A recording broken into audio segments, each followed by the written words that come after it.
সবাইকে নমস্কার জানিয়ে শুরু করছি আমার ভিডিও। আজকে আছে না প্রচণ্ড দিনটা খারাপ গেছে, খুবই খারাপ গেছে। স্বামী আছে না শরীর খারাপ, প্রচণ্ড শরীর খারাপ। তারপর দিয়ে আমাদের কইছে না সকাল থেকে ফেটলামা বমি ছুটছে। তো রোদ্রের কারণে, প্রচণ্ড রোদ্রের কারণে ভিতরে টমাকটা গেছে গরম হইয়া।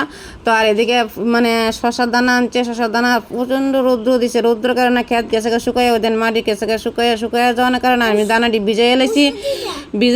ভিজাই জানার পর দেখেন দানা কত বড় গেরাই বসে 1000 টাকার দানা আনছি, বুঝছিনি বন্ধুরা। যদি না লাগাই তোলে শেষ, নষ্ট হয়ে যাবে। আর এদিকে স্বামী গেছে, আমি একটু জিরাই করতাম কয়ে গিয়া আমার ছেলে আনছিল চাটাও খাইতাম না। এন্দা স্বামী গেছে ফইরা আমার সলজনে কিতা করতেছে, আর উদ্গার করতেছে, বমি করতেছে। তারপর দিয়ে আমি সেগুনের পাতাটা ফাইলাইতে শরীরে কোনো ক্রমে গামডা সরাইয়া উড়ে শরীরটা একটু মুখ চুখ ধোয়া ঠান্ডা ঠান্ডা করে দিয়েছি। আমি চলো বাইর জায়গায় দানা টানা লাগাইতাম না, দানা নষ্ট হইলে ওই নষ্ট হয়ে যাবো।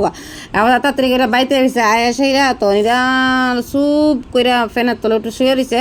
এরপরে যখন শরীরটা ঠান্ডা হয়েছে আমি তুলে দিলে ভাত খাই, তুমি বসিয়া দাও। আমি কোনো খাইতাম না। তো যেহেতু ফ্যাট খারাপ করছে তো মানে খাওয়ান তো লাগবো। এদিকে আমার ছেলে ডাল রাঁধছে আর শুটকি চাটনি করছে।